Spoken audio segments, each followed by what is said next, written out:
Halo semuanya, selamat datang di podcast kami. Kali ini kita akan membahas topik yang sangat menarik dan dekat dengan kehidupan mahasiswa, yaitu sistem pendukung keputusan dalam pemilihan laptop terbaik. Pasti banyak dari kalian yang pernah bingung memilih laptop. Mau yang murah tapi tetap cepat, mau yang performa tinggi tapi jangan boros baterai. Nah, ternyata kita bisa menggunakan teknologi untuk membantu mengambil keputusan seperti ini, lewat yang namanya sistem pendukung keputusan atau SPK. Langsung aja ya kita mulai pembahasannya. Baik, di sini sistem pendukung keputusan atau decision support system adalah sistem berbasis komputer yang dirancang untuk membantu pengambil keputusan dalam memecahkan masalah yang sifatnya semi terstruktur atau tidak terstruktur. Artinya, sistem pendukung keputusan menggantikan manusia sepenuhnya, tapi berfungsi sebagai alat bantu analisis supaya keputusan yang diambil lebih cepat, akurat, dan berbasis data. Biasanya, sistem pendukung keputusan terdiri dari 3 komponen utama. Yang pertama, database management system, tempat penyimpanan data yang digunakan untuk analisis. Kedua, model-based management system, berisi metode matematis, logika, atau algoritma pengambilan keputusan, seperti SAW, AHP, TOPSIS, dan lain-lain. Lalu yang ketiga yaitu user interface, bagian antarmuka yang digunakan pengguna untuk berinteraksi dengan sistem seperti input, kriteria, dan melihat hasil keputusan. Jadi sistemnya seperti gabungan antara database, logika matematika, dan tampilan pengguna ya? Betul sekali, Lin. Ketiganya bekerja sama, data disimpan di database, diolah menggunakan model matematis, lalu hasilnya ditampilkan lewat antarmuka. Menarik. Jadi pengguna tinggal memasukkan data atau kriteria, lalu sistem akan memberikan hasil rekomendasi terbaik? Iya, sistem pendukung keputusan mempermudah proses itu, terutama kalau jumlah data atau alternatifnya banyak dan kompleks. Sekarang kita masuk ke kasus yang lebih nyata, yaitu pemilihan laptop terbaik. Novel, gimana cara kita menerapkan SPK dalam kasus ini? Baik, langkah pertama dalam membentuk SPK adalah menentukan masalah dan tujuan. Dalam kasus ini, tujuannya adalah memilih laptop terbaik untuk kebutuhan mahasiswa. Kemudian kita temukan kriteria penilaian. Misalnya, yang pertama ada harga. Laptop harus sesuai budget mahasiswa. Kedua, ada kapasitas RAM. Semakin besar, semakin baik. Ketiga, kapasitas penyimpanan, mempengaruhi kecepatan dan ruangan data. Keempat, ada prosesor, menentukan performa. Dan kelima, ada daya tahan baterai, penting bagi pengguna mobile. Keenam, ada berat laptop, semakin ringan semakin nyaman dibawa. Setelah itu, kita siapkan alternatif laptop. Laptop A, harga 9 juta, RAM 8 GB, SSD 512 GB. Intel i5, baterai tahan 6 jam.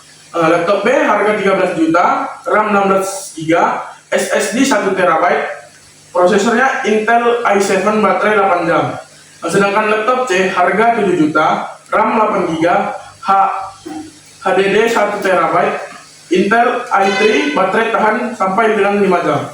Berarti sistem akan menilai ketiga laptop ini berdasarkan bobot dari kriteria? Betul, masing-masing kriteria kita beri bobot kepentingan. Misalnya harga 0,25, RAM 0,20, sedangkan penyimpanan 0,15 dan prosesor 0,25. Lalu baterai di 0,10, berat di 0,05. Bobot ini mencerminkan seberapa penting kriteria tersebut bagi pengguna.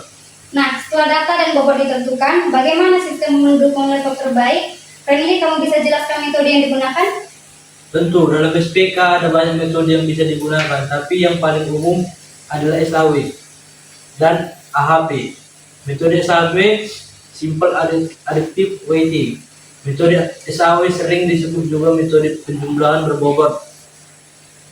Langkah-langkahnya menentukan nilai kriteria untuk setiap alternatif, menormalisasikan nilai agar semua skala sejajar, misalnya dari 1 sampai 0. Ketiga, menggalikan nilai normalisasi dengan bobot kriteria. Yang keempat, menjumlahkan hasilnya untuk mendapatkan nilai total setiap alternatif. Alternatif dengan nilai total tertinggi akan direkomendasikan, terutama contoh laptop A sama dengan 0,58, laptop B sama dengan 0,92, laptop C sama dengan 0,70. Maka laptop B adalah pilihan terbaik. Metode AHP sedikit lebih kompleks dalam metode ini. Kita membuat perbandingan berpasangan antara kriteria, sistem perhitungan nilai prioritas untuk menentukan bobot yang lebih akurat. Kemudian dilakukan uji konsekuensi untuk memastikan bahwa bobotnya tidak kontradiktif. AHP cocok digunakan kalau pengambilan keputusan ingin mempertimbangkan banyak kriteria dengan hubungan yang kompleks. Jadi SAW lebih sederhana, tapi AHP lebih akurat untuk keputusan yang kompleks ya. Benar sekali. Banyak penelitian juga menggabungkan keduanya, misalnya menggunakan AHP untuk menentukan bobot dan SAW untuk menghitung peringkat akhir. Wah, ternyata sistem pendukung keputusan ini lumayan dalamnya perhitungannya. Iya, tapi dengan bantuan komputer, semua perhitungan itu bisa dilakukan otomatis, hanya dalam hitungan detik. Sekarang kita ke bagian hasilnya. Aris, bagaimana sistem ini menentukan hasil akhirnya dan apa saja yang bisa dipelajari dari prosesnya? Baik, setelah sistem menghitung semua nilai, kita akan mendapat peringkat alternatif laptop. Misalnya hasil akhir seperti laptop B nilainya 0,92, laptop A nilainya 0,85, laptop C nilainya 0,70. Dari sini kita tahu bahwa laptop B punya performa keseluruhan yang paling baik. Tapi SPK-nya juga fleksibel. Kalau pengguna menekankan faktor harga, bobotnya bisa diubah dan mungkin laptop A jadi pilihan terbaik. Yang menarik, SPK juga bisa memberikan penjelasan atau explanation mengapa suatu alternatif terpilih. Contohnya, laptop B direkomendasikan karena memiliki RAM dan prosesor tertinggi dengan daya tahan baterai yang baik. Meskipun harga relatif tinggi, selain itu SPK bisa divisualisasikan dalam bentuk tabel hasil perangkaian, grafik perbandingan kriteria, dan dashboard interaktif. Jadi pengguna bisa lebih mudah memahami hasil analisisnya ya? Iya, tujuannya supaya keputusan tidak sekedar angka, tapi juga punya alasan logis di baliknya. Kalau dari pengalaman kalian, apa kelebihan dan tantangan dalam penerapan SPK seperti ini? Untuk hal itu kelebihannya sudah jelas, keputusan jadi lebih cepat, efisien dan objektif. Sistem juga bisa dipakai ulang untuk kasus lain, misalnya memilih smartphone, printer, atau bahkan karyawan.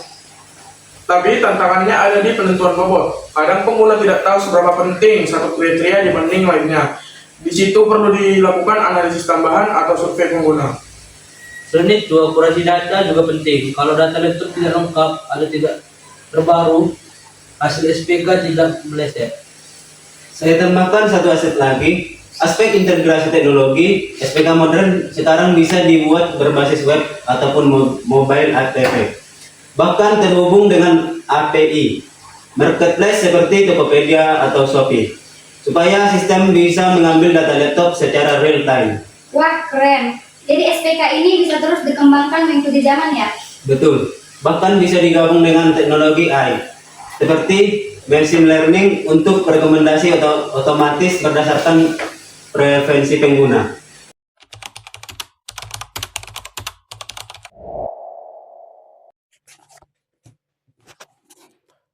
Pertama-tama kita buka XMPP, kita hidupkan Apache dan juga MySQL-nya. Setelah itu kita buka antarmuka yang sudah kita buat kemarin. Setelah yang terbukanya terbuka, maka kita langsung saja buka Sumline Text.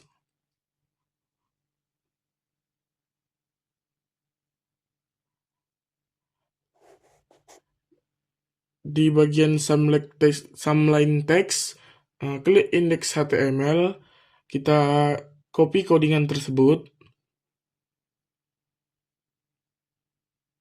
Setelah codingannya kita copy, kita akan langsung buka di sini ChatGPT. Setelah ChatGPT terbuka, kita tempelkan codingan yang sudah kita salin tadi, dan kita akan berikan perintah.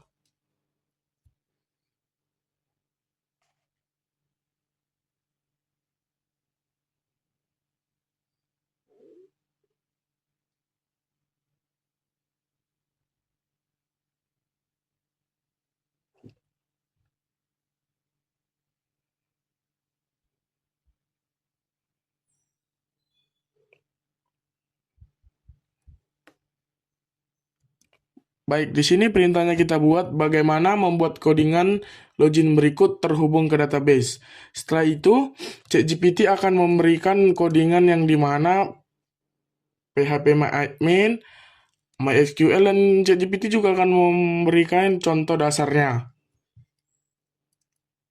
Setelah itu, kita bisa copy kodenya, kita buka Sumline Text, kita salin codingan tersebut, dan kita berikan nama sesuai dengan yang ChatGPT berikan.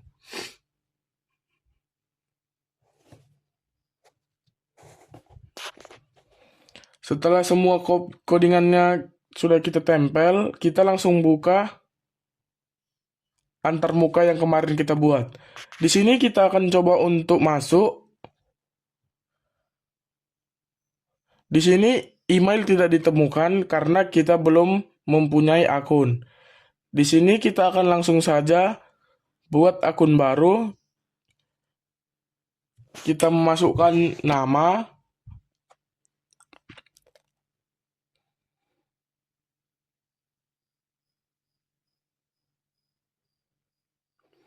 email,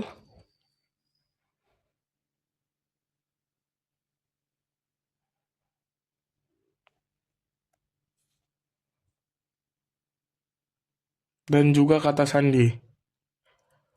Di sini kita buat masukkan umur juga, jenis kelamin, dan alamat. Di sini kalian bisa untuk mengunggah foto atau juga tidak ingin mengunggah foto. Di sini kita akan unggah foto untuk contohnya.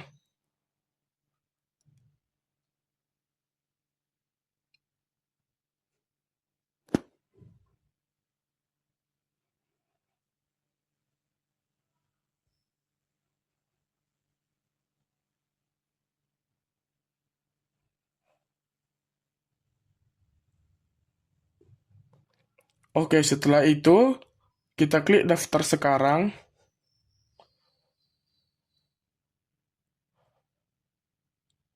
Lalu kita akan coba untuk masuk kembali karena kita sudah memiliki akun.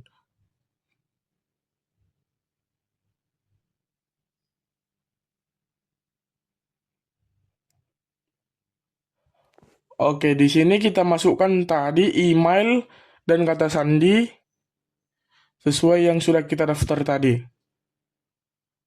Setelah itu kita klik masuk. Jika tampilannya login berhasil, kita akan diarahkan ke bagian dashboard. Di sini kita sudah diarahkan ke tampilan dashboard, yang dimana kita sudah berhasil menghubungkannya dengan database.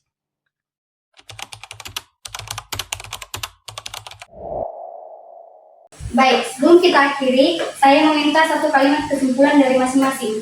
Baik, untuk kesimpulan yang saya dapat yaitu sistem pendukung keputusan dapat membantu manusia berpikir lebih sistematis dan membuat keputusan berdasarkan data, bukan perasaan. Baik, kesimpulan dari saya, dalam pemilihan laptop, SPK bisa menyeimbangkan berbagai kriteria seperti harga, performa, dan daya tahan secara objektif. Metode SAW dan AHP adalah dua contoh populer yang sederhana tapi efektif untuk analisa keputusan. Kalau kesimpulan dari saya, perkembangan teknologi, SPK bisa dibuat interaktif, real time, bahkan cerdas dengan bantuan AI.